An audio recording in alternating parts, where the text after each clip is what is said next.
Are you looking to take your personal finances to the next level? You're in the right place. Welcome to the Monday Money Tip Podcast, presented by I Was Broke, Now I'm Not, with your host, Joseph Sangle. Well, welcome to the Monday Money Tip Podcast, presented by Fully Funded Life. My name is Joe Sangle. We're fired up to help you live your fully funded life each and every Monday. So excited to have you join us again today. And we're going to be continuing a series, and that series is called March to Debt Freedom. That's right. So that is the voice of Megan Hibbard. Yes. Tell everybody why you're fired up for the podcast today. It's Monday. Who doesn't love a good Monday? Oh, yeah. Everybody just loves a good Monday. We are halfway through March, which is Wow. wild. We're one step closer to summer, which I can't wait. It's almost Logan's birthday. Yeah? He's getting ready to turn 4. Wow. You have a 4-year-old. I know. Yeah, that's awesome. It's wild. And we're on episode number what? 245. 245.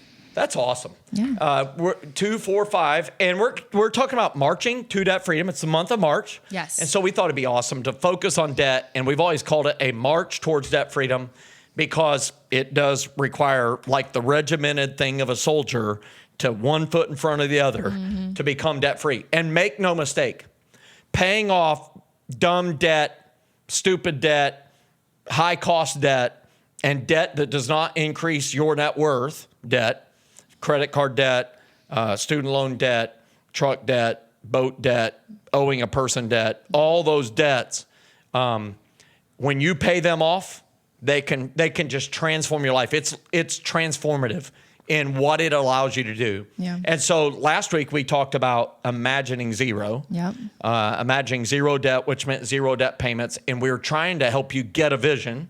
This week, we're going to talk about what? Yeah, so this is the episode that a lot of you I know have been looking forward to. So this week we're talking about how to crush your debt. How to crush your debt. My son loves monster trucks, and so I feel like I just picture a monster truck driving over. It's like Monster Jam. Like, your debt is here, monster truck over. Awesome. It's weird, the word crush, right? So crushing things, smashing things. I immediately thought of Orange Crush. Because my son loves Orange Crush for some reason. That's like his jam. Same. He likes it.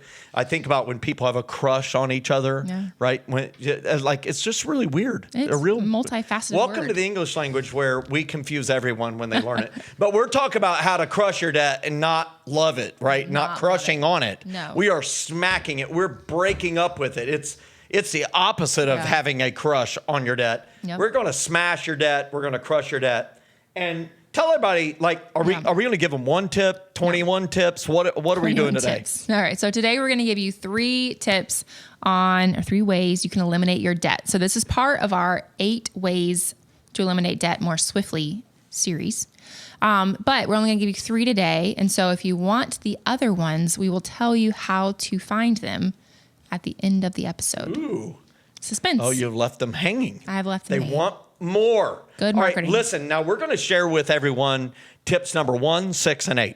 So we're missing 2 through 5, number 7, and we're missing a bonus one. Yes. But we're going to go through 3 that if you employ them, like they can transform the speed in which you get rid of debt. And these are some of my favorites. So I kind of cherry picked some of the best ones. They're all really good. But the first one is what? Yep. So number 1 is reduce interest rates. Right. Reduce interest rates. And this is really important. You know, interest rates really matter. Interest rates on credit cards are out of control. Yeah. You may or may not have heard some of the legislation that's being pushed right now in Washington, D.C. It's part of the president's agenda to eliminate what they call garbage fees. One of those things that they call garbage fees is late payment fees and over the credit limit fees. And so if credit card companies can't charge those fees, well, guess how they're going to make up the difference? They're going to charge a higher interest rate. And so let me tell you, credit cards, you may want to pull over if you're listening to this. You might want to stop the treadmill if you're running. But credit card companies are not nonprofit organizations. What? Did you know that? That's amazing. Look, Megan is steadying herself right now. Learn No, something it was new not an every earthquake. Okay? So here's what I know, that there is a tremendous way to reduce interest rates. If you have high interest credit cards and you have decent credit, and when I say decent credit, let's say 640 or better, you can apply for a 0% balance transfer offer.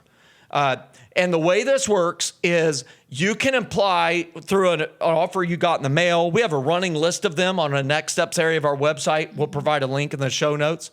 You can apply online, and you enter the account information of the existing credit card that has a balance, and you put in the balance that you would like to apply to transfer to this new card. If it is approved, or a portion of it is approved, that new company will send that amount of money over to the other credit card, reducing its balance by that much.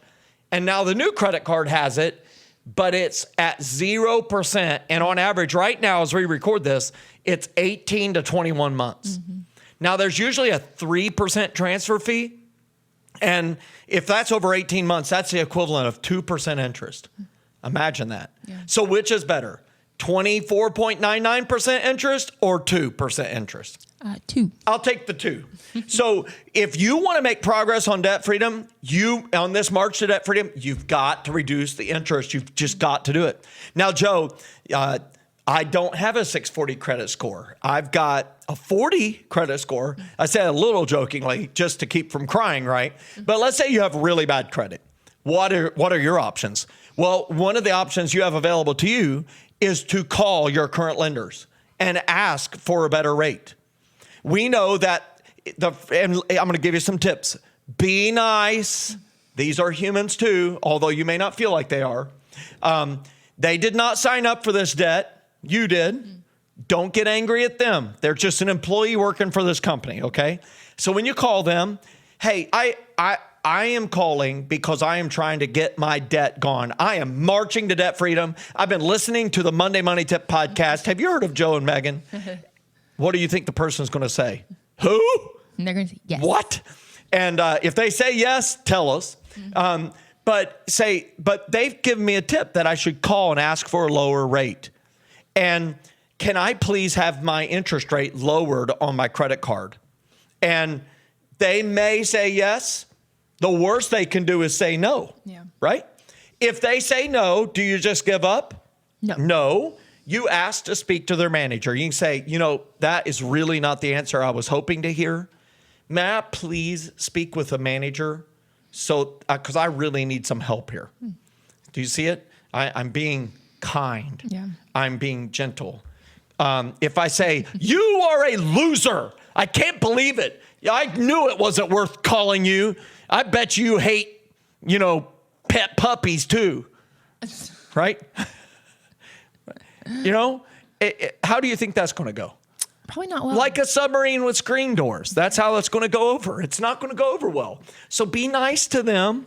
Think of puppies and geez, that's not what I expected to hear, pet puppy. Can I please speak with your manager? Okay. And if you talk with the manager, we know that about 8 out of 10 times the credit card company will lower the rate by 4 to 8%. I just had somebody do this, and half of their credit cards, they did get the interest rate lowered. Not to the level they wanted to, but it was lowered. Yeah. How much did that cost you? Nothing, just a little bit of time. And so I would encourage you, there's a way to reduce interest rates. There's other ways to reduce interest rates. Some people have used consolidation loans to do this. Some people have used home equity loans. But I would just encourage you, do not use that option until you have proven to yourself that you can live and operate with a budget without incurring any new debt for a minimum of 6 months. Otherwise, the behavior that led to the credit card balance in the first place, it's going to keep going. And now you have more home debt and you'll have the credit cards growing back. Okay? Yeah. But reducing interest rates, well, that allows more of your money that you pay them every month to go towards reducing the principal owed, which helps you become debt-free faster, speeds up that march. Yeah. It gives you some fleet feet in that march to debt freedom. Fleet. You like that? Fleet feet. Say that really fast. Fleet feet. It's hard to say. All right. So number 6, you might be saying, wait, you just did one. Where are the other ones? Remember, I'm going to tell you at the end how to find them. The suspense is killing me. It's killing. I know. It's killing. Are you going to tell me where it's at? Yes. Or are you just going to tell our listeners? Just whisper in the microphone. Okay. That's great. What's number 6? Number 6 is to sell something. So You need to identify some objects or some items. Objects seems like a funny word. I just put that in there. It wasn't in the notes, but some items that you can sell. Welcome to Monday. Yeah, you could say objects because you object to them being sold. But are you planning to sell some stuff? Do you sell stuff occasionally? We do, yeah. So currently we are getting ready to, I need to get my mind right, but get rid of sell a bunch of baby stuff because we do not need it anymore. You sure? You're positive of that? 10,000%. That's amazing. Okay, so this is breaking news. So there's getting ready to be an auction, a sale, a consignment of baby stuff at the Hibbard's household or eBay or a local sale. Way to do it, yes. Yep, but I got some good ideas. Yeah. There's a local consignment sale that happens every year, and you can just bring it there, and we have sold lots of stuff. Now, I never know it because it just means we ended up spending less money because my bride goes there and buys a bunch of other stuff and she just deducts some of the stuff that was sold to mitigate it. Yeah. But here's what I would just tell you. You know, I have a friend who was in a mess, got a budget, and they had a sick child, a baby that was born unwell. And they determined through lots of tests that this child had digestive issues and ended up needing a very special formula. This formula was not covered by insurance, and it cost them like $400 extra a month. Wow. They also had some debt, and as we were working through their budget, I got inevitably to the question, what could you sell? Well, my buddy said, I have a Harley. Well, I did not know he had a Harley. He's like, when I didn't have a bride and I did not have children, I rode the Harley a lot. It meant a lot more to me then. Now it sits around a lot and it's kind of gotten to the front of the garage. Stuff's piled up around it. I could sell that and I could cover in like a couple years of this gap. And luckily for them, they said that this child would grow out of that. And so he sold his Harley. There you go. Now, listen, I know right now somebody probably just turned this off. They're not even going to hear what I'm saying because I just said sell the Harley. But, Dave Ramsey is famous. What is he known for saying? Sell the car, right? But there's stuff that you have that you could sell. And here's the key word that I operated with when I was paying off debt, when I was really aggressive on it, is that when I am selling something, even something that I like, and let me tell you, a Harley is somewhere between like and love, right? Sometimes but if you're selling it, you need to remind yourself of you're imagining why last week, if you haven't listened to that episode. But number two, you need to look at it from this standpoint, and that is it's not forever. It is for now. And that's really important to remind yourself. This is not forever. This is just for now. Because what you're trying to do is flip the script. You're trying to flip the script to say, look, 70% of America lives paycheck to paycheck. It's not much different in Canada. So if I'm going to live differently, I got to do things that my neighbors aren't doing, my family's not doing, and I've got to say, I'm not going to do this anymore. I was watching this YouTube video of a guy who built a cabin, a single-room cabin in the woods. And let me tell you, today I just wanted to go to a cabin like that. I mean, he's got a little tent, fire stove. And he came out on his little his snowshoes, and he has his little collie dog, and that they call Woof. And he got in there, and it's all iced over, and he cut some kindling, and he got that thing kindled up, and here all of a sudden all the ice melts off the windows, and he's looking out over this veranda, and I was like, and he cooked some sourdough bread and some eggs, and it was just, can you feel the peace? I was like, I would like to go there. And I'm thinking about building a little cabin like this. So I'm just getting ideas. That's how I got there. But he had a video. This is in northern Michigan. Okay, it's not quite a Yooper, for those of you who know what I'm talking about, but northern, lower Michigan. And he had a thing where he was answering questions, another video. And he said, one of the complaints I always get on here is people say, well, of course you can do that. You own land. And he's like, yeah, I understand that. And I don't know if you can own land or not. He's like, but let me tell you something. I drive a car with 325,000 miles on it. I've never owned remotely close to a new car. He's like, the Ford pickup truck you see? I bought it for $350 and I fixed it up. He's like, while people spend $2,000 a year on clothes, I didn't spend it. Most of my clothes have patches on it, but I own land. Yeah. And then he says, you know what? We bought 30 some acres here, and it cost us $113,000, and it came with an old, terrible farmhouse that was almost unoccupiable, but I was able to pay cash for it. You know why? Because prior to this, I lived in Alaska in a small log cabin that I built with my hands and paid as I went. And the reason I was able to do that is because I lived in another small one. And the reason I was able to do that is because I lived in a tent for 2 years. In Alaska? In Alaska. Oh my. And he said, but I own land. And he was talking. I mean, I was just like, hey, I need to invite this guy, because he said it kindly, but he was very serious in saying, I have sacrificed to get to the dream. Yeah. And people tell me they can't do the dream.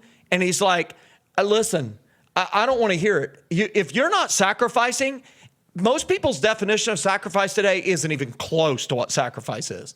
So if you want to achieve debt freedom, you better sacrifice, because you're not going to wander your way to it. Yeah. You got to sacrifice. So, it's a little passionate on number 6 here. Hey, good to have passion. Yeah. All right. Number 8 is an extra job / side hustle. So this is something that I have You do this. employed before. So I do some graphic design work on the side, which is convenient because I do graphic design work here. So, and I take credit for some of this. You can take credit for all Right? of it. That's fine. No, not all of it. Well, except my God-given talent. Yeah, well, take credit no, for I the can't rest take of it. credit. And you discovered that actually you found like your passion for graphic design through the work here. It's true. Right? And so you had designed a book cover for us. And then I had a buddy who had written a book. And I'm like, you should talk to Megan. Yep. And so you did a book cover. I did a book cover for him. And now you've done lots of work for him. I've done some more work for him. Yep. You've bartered with a chiropractor, I think, for some web design work and that sort of thing. Yep. So yeah, it's been good. And I will say it goes back to what you're talking about point number 6 is you have to sacrifice. So I sacrifice time in the evenings to do that work so that, I can have that side hustle. And I think a lot of employers are really leery of their team doing that. Oh, yeah. I've never been that way. Yeah. Because you and I are both temporary. Yeah. Now, some of us are 3 months temporary, others are 40 years temporary, but there's a last day we come here. And one thing that I've learned, and you've helped me learn this just through this process, is you learn new skills and new technologies by serving other people doing different things that you can bring back, and it helps us. And we've seen that with lots of our team members. So an extra job or side hustle, hey, that's a great thing. Megan does graphic design work. Contact her. You're very pricey now. You're very, she charges very high prices. My time is very limited. Yes.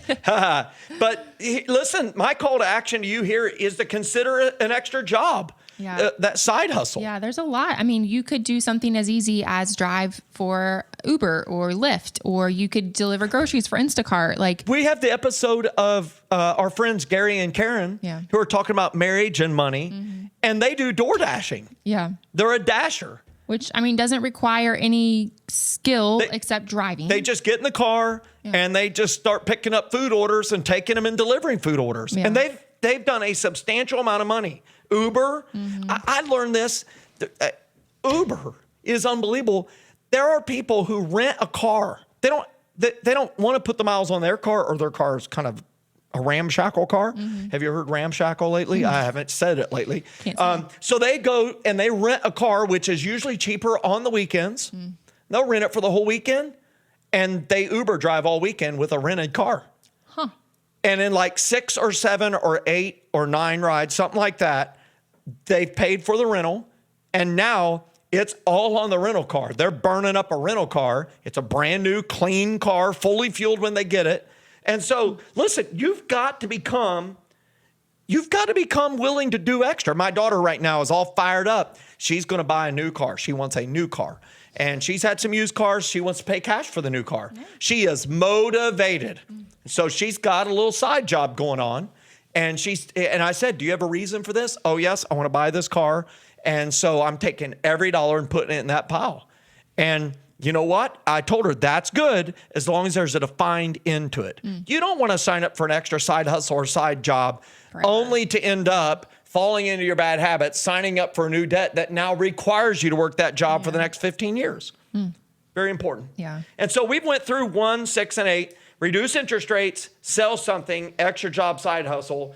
What's your take on all this?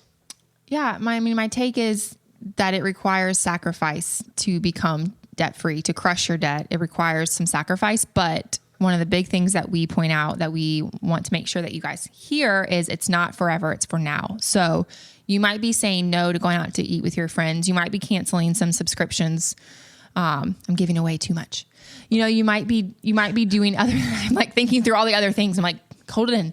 But it's not forever, it's for now. So you make sure that you are understanding this is not forever, this is for now, but I can work extra hard now so that later I don't have to. Later I'm able to enjoy changed habits and being debt free. Yeah, absolutely. And my single angle will build on that. Yeah. And you said it's not forever, it's for now. Yeah. And you said that it's sacrifice. I'm going to say it requires thinking differently. Yeah. Doing different things. Calling your credit cards and getting lower rates is awkward and not normal. Selling something is awkward and not normal. Your friends might talk about you. Why are they selling everything? Are they going broke? They might be bankrupt. All the whispering, the extra job. Why are they working an extra job? Now they never go out to eat with us. And when they do go out to eat with us, they order water and eat all the chips and salsa and don't order it, right? But listen, you got to be willing to do different. And what I would just tell you is when your friends pipe up, you tell them to pipe down and give them the update of why you're doing it and invite them into the journey, because it's so much better when others take this journey with you, that they march to debt freedom with you. Yeah. So, hey, listen, we encourage you, if you're part of Fully Funded Life, go ahead and sign up for that debt payoff challenge. If you want to be a part of that, hey, we really want to offer that to you. Just simply join Fully Funded Life. It's way cheaper than you think it is to be part of that for an entire year. It gets you access to one-on-one coaching via Zoom coaching appointments, gets you access to this challenge, plus a lot of other challenges, and it gets you hope, encouragement, and help all along the way towards your fully funded life. Hey, we hope you have a great week, and we'll see you right here next week as we continue to march to debt freedom. Thanks so much for listening to this episode of the Monday Money Tip Podcast, presented by I Was Broke, Now I'm Not. If you enjoyed today's episode, please leave a review and subscribe. And for more great content and to stay up to date, visit iwbnin.com. We'll catch you next time.